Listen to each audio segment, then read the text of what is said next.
అందరికీ వందనాలు. దేవుడు ఎవరి విషయంలో సిగ్గుపడడు అంటే, దేవుడు తన ప్రజలని గుర్తెరిగి తన కోసం కనిపెట్టే వారి విషయంలో దేవుడు అసలు సిగ్గుపడడు. నేను దేవుని సంబంధి అని ప్రజల ముందు ఒప్పుకుంటే ఆ సందర్భంలో కూడా దేవుడు సిగ్గుపడడు. నేను చెప్తున్న సందర్భం వేరు. మనం ఒకసారి చూస్తే హెబ్రీ పత్రిక 11వ అధ్యాయం 16వ వచనం ఒకసారి చదివితే, అయితే వారు మరీ శ్రేష్టమైన దేశము అనగా పరలోక సంబంధమైన దేశమును కోరుచున్నారు. అందుచేత తను వారి దేవుడని అనిపించుకొనుటకు దేవుడు వారి గురించి సిగ్గుపడడు. ఎలయనగా ఆయన వారి కొరకు ఒక పట్టణమును సిద్ధపరిచి ఉన్నాడు. ఆమెన్, హల్లెలూయా. దేవుడు తన ప్రజల కొరకు ఒక నూతన యెరూషలేములో ఒక పట్టణాన్ని కడుతున్నాడు. ఆల్రెడీ ఇప్పుడు ప్రాసెసింగ్ జరుగుతుంది. ఆ పట్టణం కూడా కట్టబడుతుంది. అది కూడా ఎవరి కోసం? పరలోకం నుంచి భూలోకంలో పంపబడిన తన భక్తుల కొరకు, అన్యజనుల కొరకు, మన కొరకు, నా కొరకు, ఈ వీడియో చూస్తున్న నీ కొరకు కూడా యేసయ్య తన పరలోక రాజ్యంలో నీ కొరకు ఒక ఇంటిని, సపరేట్ ఇంటిని కడుతున్నాడు. నిజంగా ఇది చాలా గొప్ప విషయం. మనం భూమి మీద అనేకమైన వాటిని వెతుకుతున్నాం, కానీ పరలోకంలో నిత్యమంగా ఉండే ఇల్లు, బంగారపు ఇల్లు, బంగారపు రహదారి, అలాంటి పట్టణంలో మనకు దేవుడు ఇల్లు ఇస్తున్నాడంటే ఎంత భాగ్యం. భూలోకంలో మనం ఒక చెంటు స్థలం లేదా 2 సెంట్లు స్థలం కొనాలంటే చాలా కష్టపడతాం.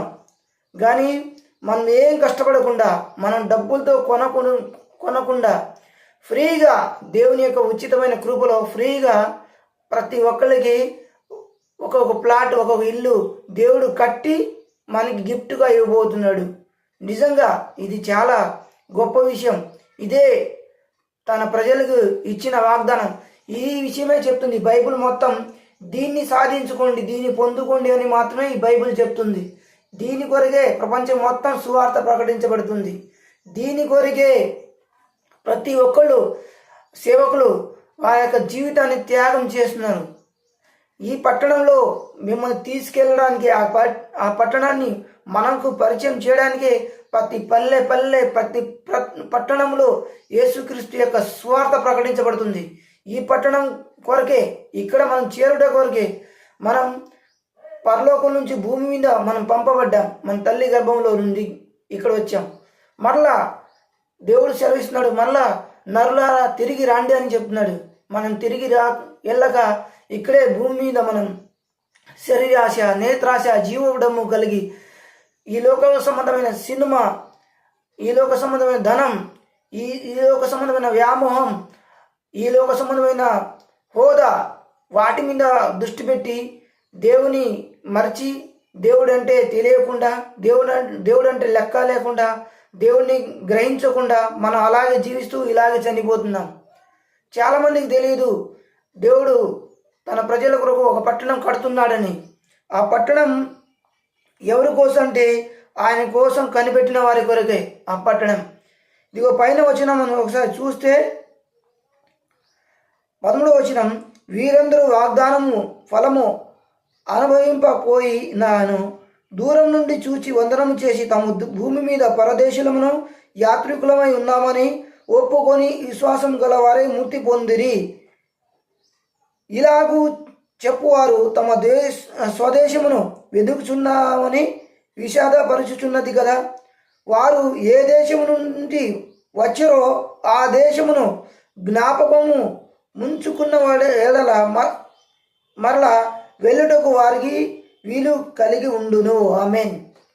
మనం ఎక్కడి నుంచి వచ్చాము అనేది ఖచ్చితంగా నాకు తెలియాలి. ప్రియ సహోదరుడా, నువ్వు ఎక్కడి నుంచి వచ్చావు? నేను మా అమ్మ కడుపులో నుంచి భూమి మీద పుట్టాను అంటావు. ఓకే, కానీ అమ్మ కడుపులో నుంచి ఎలా పుట్టావు అది నువ్వు తెలుసుకోవాలి.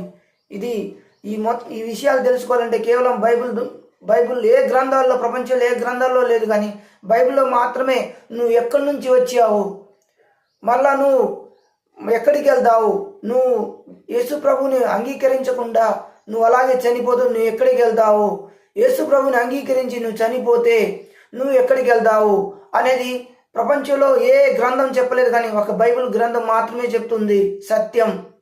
ఇది మనం మన ఇంటిని, మన పట్టణానికి మనం తిరిగి వెళ్ళాలని అనుకునే వాళ్ళు ఎవరైతే జ్ఞానం కలిగి ఏది సత్యమో ఏది అసత్యమో అని కనుక్కోవడానికి ప్రయత్నం చేస్తారో ఖచ్చితంగా వాళ్ళకి దేవుడు దొరుకుతాడు, దేవుని యొక్క సత్యం దొరుకుతుంది.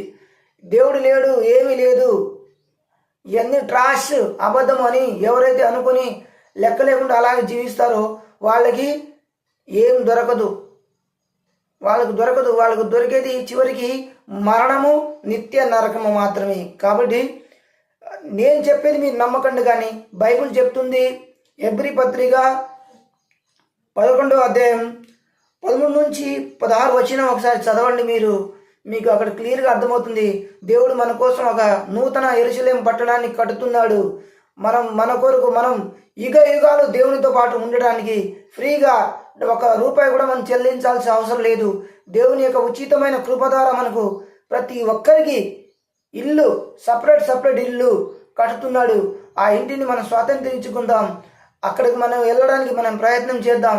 దాని కొరకు మనం ఇప్పుడే సిద్ధపడదాం. దేవుని కృప ఈ వీడియో చూస్తున్న నీకు, నాకు, మనందరికీ తోడై ఉండి ఆ యొక్క పట్టణాన్ని తోడుకొని ముందుకు నడిపించును గాక. ఆమేన్. Praise lord. అందరికీ వందనాలు.